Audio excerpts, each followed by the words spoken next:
Hello नमस्कार दोस्तों, आप देख रहे हैं इंटरनेशनल 101 और यहाँ हम जियो पॉलिटिक्स बहुत ही आसान शब्दों में समझते हैं। आज हम देखने वाले हैं the biggest deal in the world जो हुआ है इंडिया और ईयू के बीच में, और ये इतनी न्यूज में क्यों है। तो जैसा कि आप देख सकते हैं, India and the EU have finalised a historic free trade agreement after nearly 2 decades of negotiations, often called the mother of all trade deals। ये न्यूज में बहुत बार बोला गया था, this is the mother of all trade deals, और आज हम जानेंगे कि ये ऐसा क्यों कहा गया। जो ट्रेड डील है वो इट एम्स टू रिड्यूस और eliminate the tariffs on most goods traded between India and EU, opening the markets on both sides. और ये ट्रेड डील इतनी बड़ी है कि it represents 25% of the world population and 25% of the global GDP. ये 2 billion population लोगों के बीच की ट्रेड डील है और 25% of the global GDP. It's a huge win for both countries, making this one of the largest bilateral trade pacts ever. तो आगे हम जानते हैं कि इस ट्रेड डील में क्या क्या हुआ है। जैसे कि आप यहाँ देख सकते हैं, टैरिफ रिडक्शंस हुए हैं बहुत सारे, और EU exports to India, tariffs on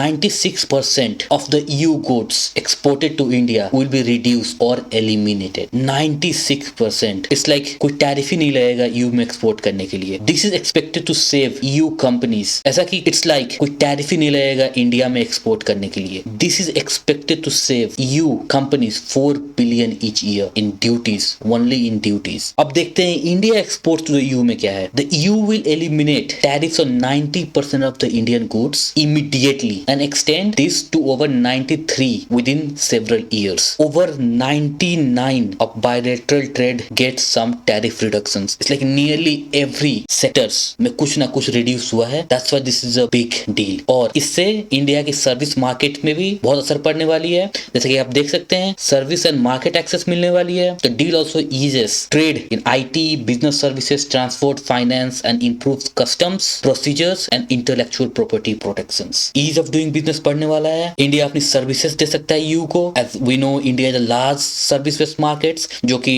Trump के टैरिफ लगाने से बहुत इफेक्ट हुई थी। That will be on ease because of the EU deal. और ये इतनी बड़ी बात है, इस डील के बारे में major leaders of the world ने ट्वीट किया है। जैसा कि आप यहाँ देख सकते हैं, प्राइम मिनिस्टर नरेंद्र मोदी ने भी ट्वीट करते हुए कहा है, co chair the 16th India EU summit with European Council president and European Commission president, held productive discussions to take our strategic partnership to a higher level based on our shared values and comprehensive bilateral agenda covering various subjects. India and EU are natural partners in a changing world and remain committed to strengthening multilateralism। और आगे हम European Commission president का भी tweet देखते हैं, और यहाँ पे आप देख सकते हैं कि इन्होंने कहा है, Europe and India are making history today. We have concluded the mother of all deals. We have created a free trade zone of 2 billion people with both sides sets to benefit. This is only the beginning. We will grow our strategic relation to even stronger. ये कह रही है कि हम 2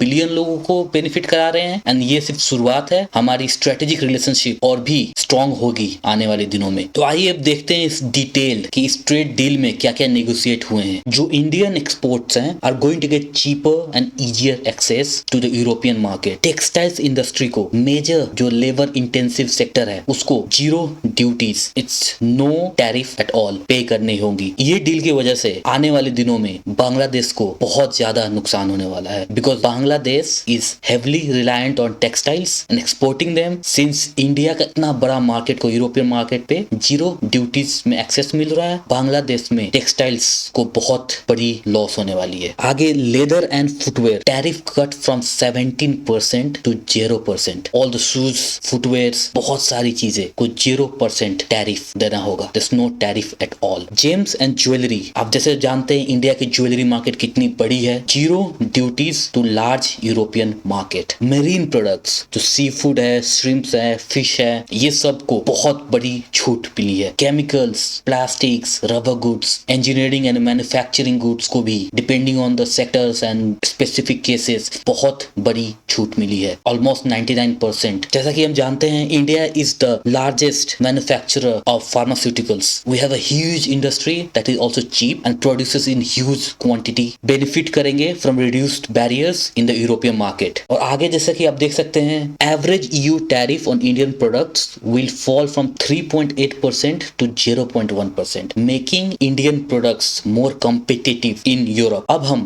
European union ने क्या क्या access पाया है इंडियन मार्केट का वो देखते हैं। एज वी नो जो यूरोपियन मार्केट है उसमें automobiles plays a major part. Germany हो गया, फ्रांस हो गया, they are a huge manufacturer of automobiles. BMW, Mercedes, Volkswagen, जितने आप बड़े बड़े कंपनी देखेंगे मेनली जर्मन मैन्युफैक्चरर्स होते हैं। सो EU एक्सपोर्ट जो है वो चीपर होने वाला है इंडिया में। The automobiles tariffs on many European cars cut from 110% to as low as 10% over time under quota limits. इसका क्या मतलब है कि पहले जो यूरोपियन कार्स थे जो इंडिया में इंपोर्ट होते थे उस पे 110% टैरिफ लगता था। अब it will be to 10%, but it will not be drastically and immediately, it will be over time. पहले तो 40% होंगे, फिर धीरे धीरे घट के 10% पे आएगी। And the quota limit, it will not be that you can supply as many cars as they want. तो कोटा लिमिट जहां तक हमें पता चला है अभी is 250,000 per year. Machineries and electrical equipment, जैसे कि आप जानते हैं यू बहुत हाई क्वालिटी और बहुत ही यूजफुल एंड अदर सेक्टर्स जहां से उनकी मोनोपोली भी है, वहां पे इंडिया ने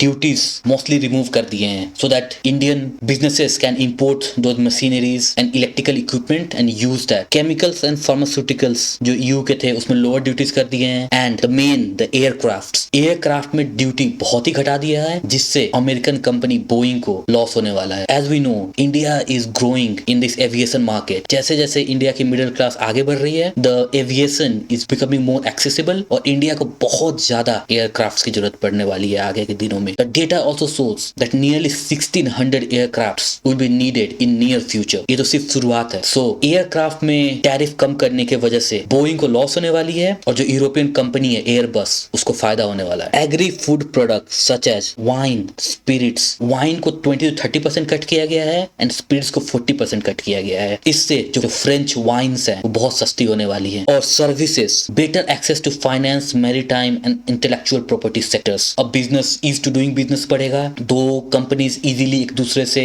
इंटेलेक्चुअल प्रॉपर्टी राइट्स की और पेटेंट्स की बात कर पाएंगी। Over time this means European goods in India will become cheaper for Indian consumers and businesses, including premium cars, wine, machinery and electronics. अब हम ये देखते हैं कि इस ट्रेड डील में कौन से सेक्टर को छोड़ा गया है। What is not covered? Certain sensitive agricultural products. India अपना एग्रीकल्चर मार्केट नहीं खोलेगा किसी के लिए भी। This is done to protect local farmers. Small car industry को प्रोटेक्ट करने के लिए कोटा बेस्ड एक्सेस दिया गया है। That means only a certain number of European cars can enter per year. और जो EU का कार्बन टैक्स है जो EU लेता है, how much carbon footprint a product emits in its manufacturing, वो नहीं हटाया गया है बहुत सारे सेक्टर्स पे। Example steel, unless specific arrangements are made between two governments. So why is deal so strategic? It strengthens India-EU economic ties and changing global trade dynamics. आज ही हम ये वीडियो देख रहे थे when they were announcing the trade deal. तो जो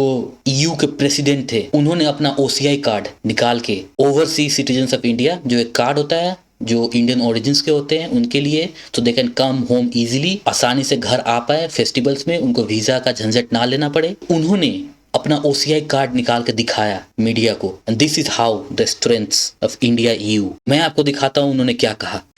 On security, on people to people ties. I'm the president of the European Council, but I'm also an overseas Indian citizen.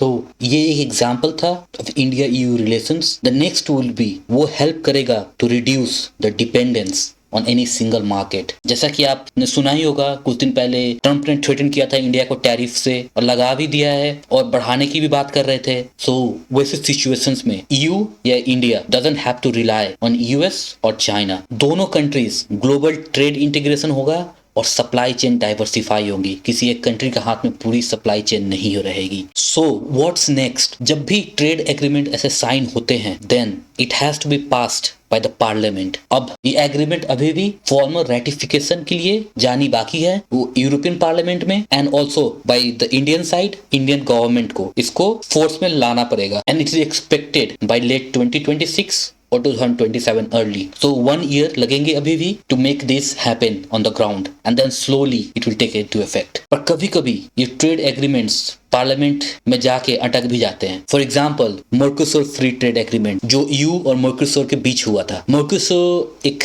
Group of countries है in southern America, जहाँ पे Brazil, Argentina, जो भी वहाँ के बहुत बड़े बड़े कंट्रीज हैं वो हैं ग्रुप में। ईयू और उनके बीच में ट्रेड डील हो गया था, but the process hit delays and legal challenges rather than an outright cancellation. EU lawmakers asked for legal review. In January 2026, the vote in the European Parliament pushed the deal to the European Court of Justice. में चला गया, अब वो अटका रहा, अब वो कब पास होगा, क्या उसकी आगे होगी, किसी को नहीं पता। तो आगे अगर कुछ होता है तो मैं आपके लिए वीडियो लाता रहूंगा। If you like this video, please like, comment and subscribe to my channel. Thank you.